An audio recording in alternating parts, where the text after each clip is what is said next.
Hello and welcome to the Paying for Your Living podcast with me, your host, Bob Allen. If you've seen any other podcasts, you know who I am and what I do. If this is the first one that you're seeing, I am an osteopath. I graduated in 2011, but I've been treating people and helping them to get out of pain since 2008. And again, if you've been following along, the first few episodes of the podcast were me and a co-host. The last few have been solo episodes, quite short ones, about various things like knee pain, shoulder pain, the use of heat and cold and that kind of thing.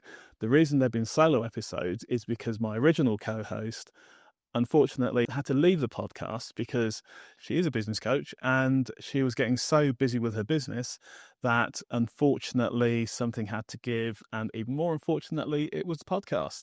So Louise, hi there, hope business is going well. I'm sure it is. So yeah, if you want to see what that was all about, catch up with some of the earlier episodes. From here on out, I'll still be doing a few solo episodes, but I've also managed to find a new co-host who I'm going to introduce you to in a second. And that's going to take the podcast in a slightly different direction. What direction, you say, Bob? Well, actually, first thing I'm going to do is to introduce you to my new co-host, and then we'll talk about her, we'll talk about where she's from, what she's been doing, and then the last little bit, we're going to talk about how the podcast is going to change and her contribution to it. So without further ado, let me introduce the lovely and awesome Clare Elsby. Thank you. What an introduction. My goodness. But no, thank you for having me. I really appreciate this. Glad you decided to join, to be honest. So, who is Clare? What we're going to do, again, slight change of format, is I'm going to be doing a little interview with Clare, hence my list of questions here. And just to give you more of an idea about who she is, her background, and how she's going to be contributing to the podcast going forward. So the first question I hear you ask is, Clare, who are you? I'm Clare Elsby. I've fairly recently had a career change. I have trained as an accountant. I've been in business and still in business for 35 years with Elsby & Company, which is a firm of chartered accountants locally. The pandemic made me rethink, and I am now a fully qualified therapy coach. I've known you as an accountant and more recently as a therapy coach.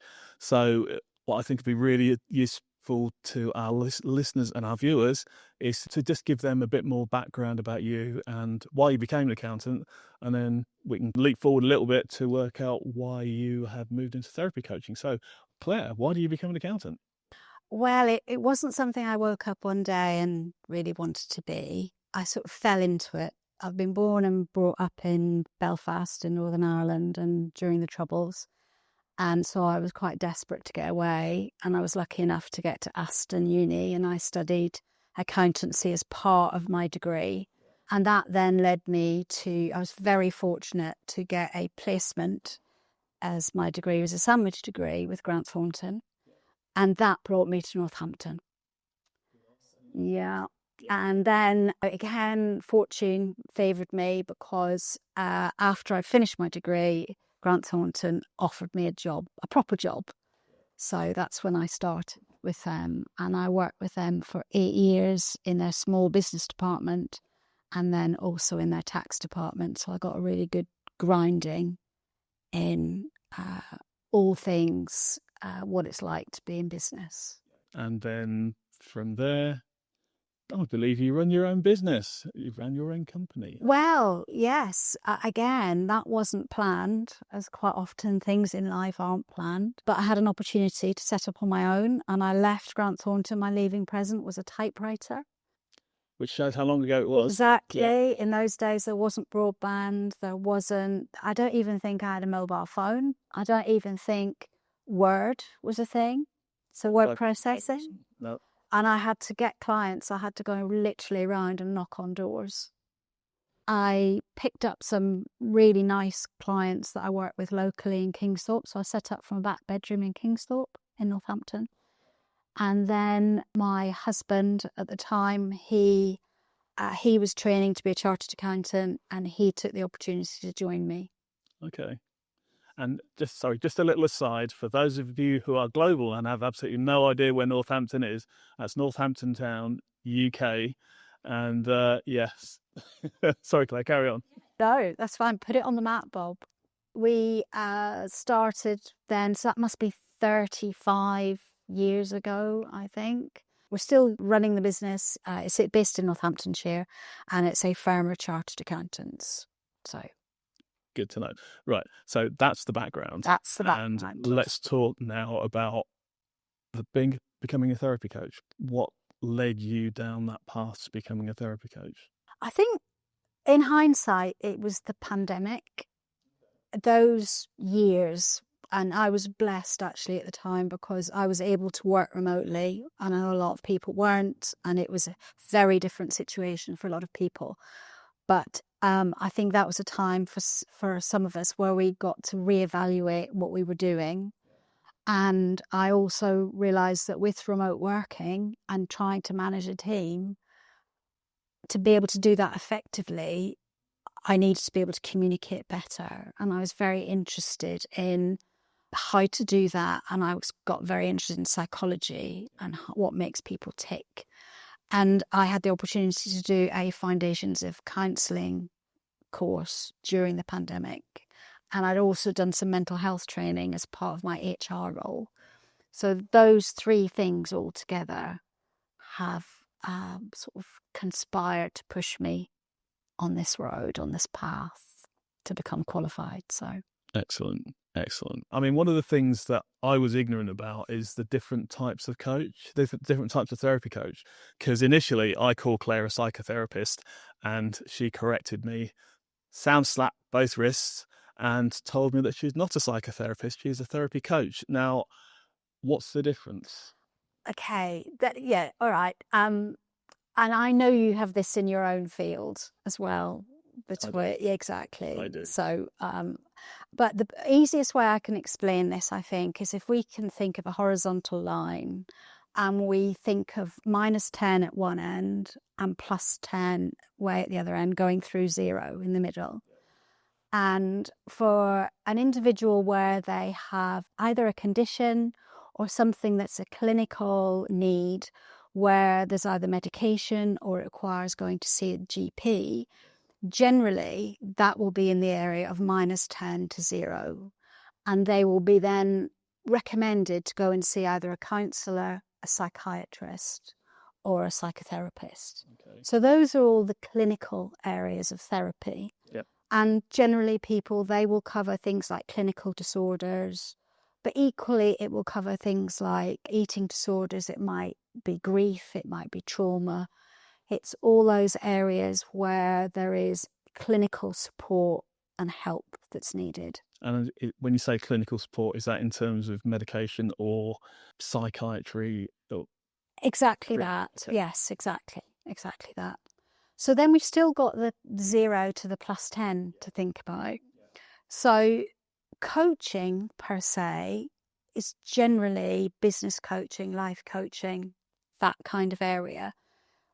I would say would sit from about a 4 up to like a 7 or an 8. And certainly in positive psychology, the idea is to help someone get from being a 4 to like a 7 and feel better about themselves.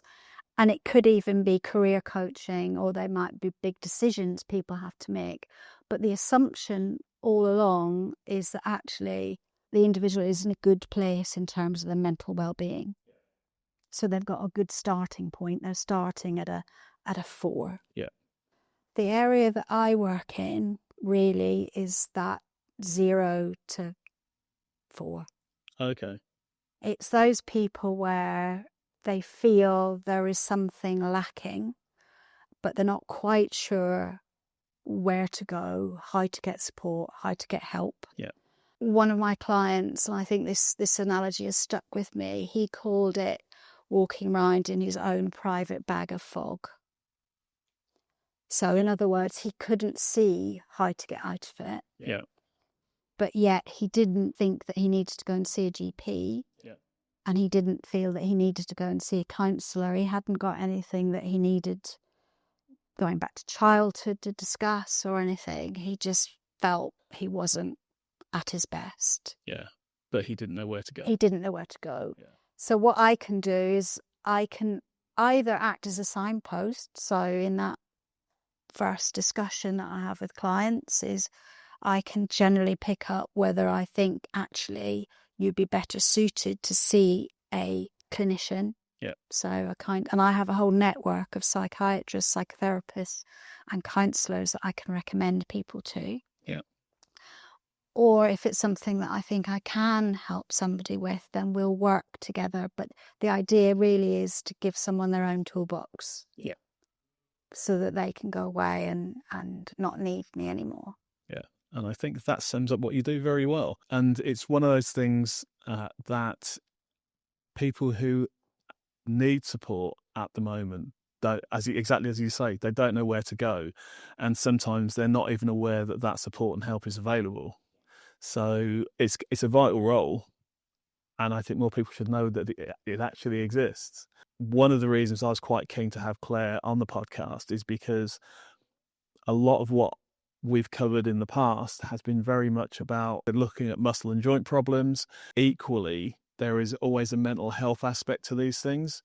So with Clare on board, we can start talking a lot more about not just physical health, but mental health, because they're intimately connected. You can't have good physical health without good mental health. You can't have good mental health without good physical health. So the aim of the podcast now is to broaden things out a bit and to bring in more aspects of health and well-being. One of the questions I've got here is, can you share any insights you've gained about mental health from both your personal experience and your new career? The insights are there's always so much more to learn, really. Yeah. I will never know everything that there is to know. And I've become a neurodiversity informed coach. So this is an area that I'm specialising in. Yeah. That is a relatively new area in terms of research, in terms of diagnosis, and therefore there's a huge amount that's needed in that particular area. And again, a lot of the clients that I'm working with are those where potentially they've had a child go through the school system and might be either pre-diagnosis or being recommended that are being diagnosed, and that leaves the adult parent thinking, oh, I wonder if it's me. I wonder if it's me. Yeah. So again, I'm helping people, I'm supporting people in that area as well, and that could be any of the anything across the spectrum of neurodiversity. So yeah. And again, one of the advantages of having something like a podcast is you can explain that, and hopefully if people need that support, they can either come to you or you can signpost them to, whichever area they are. Absolutely. You can signpost them and guide them in that direction, which again was one of the reasons I wanted to broaden the scope of the podcast to bring in the different aspect of healthcare. Just going back to your changing career, Clare, this is obviously from ChatGPT. I will confess it was from ChatGPT, but it's an interesting question. What advice would you give to our listeners who might be considering a major career change? Well, with my business and accountant hat on, yeah, I've got to be captain sensible and make sure that actually it's a business that's viable. So the first thing is research. So it's all about planning. It's all about getting your ducks in a row, knowing there's a market out there for what you're going to do, working out actually what you're going to charge. Are people prepared to pay that for what you're intending to do? Yeah. And then just making sure that you've got everything ready. So it's about planning, taking real time to plan. But then once you've got there and once you've decided to do it, it's just do it. Yes, there's a lot of people that think they want a career change, and they have a great idea. They want to change in career. They're hating the job, but it's taking that next step, and I think that's the hardest thing. Yes. And for me, I did the same. Major career change from IT to osteopathy. The hardest thing was to lose that regular income and all of those things and jump into the insecurity of being self-employed. But I can honestly say it's the best thing I ever did. Yeah, well, I did it 35 years ago and I've got no regrets. Absolutely no regrets. But it's a big step. It's a scary step. It's a scary step, but it's one worth taking. Very much so. Right, Claire, I think we know more about you and why you did what you did and why you've moved into this new career and doing what you do now. So welcome to the podcast, and let's see where we go from here. So as I said, the podcast is changing. I'll still do a few solo episodes, but more of the future episodes are going to be co-hosted with Claire. We're going to look at different aspects of physical and mental health, combining the two, and then coming up with things that we hope you'll find interesting.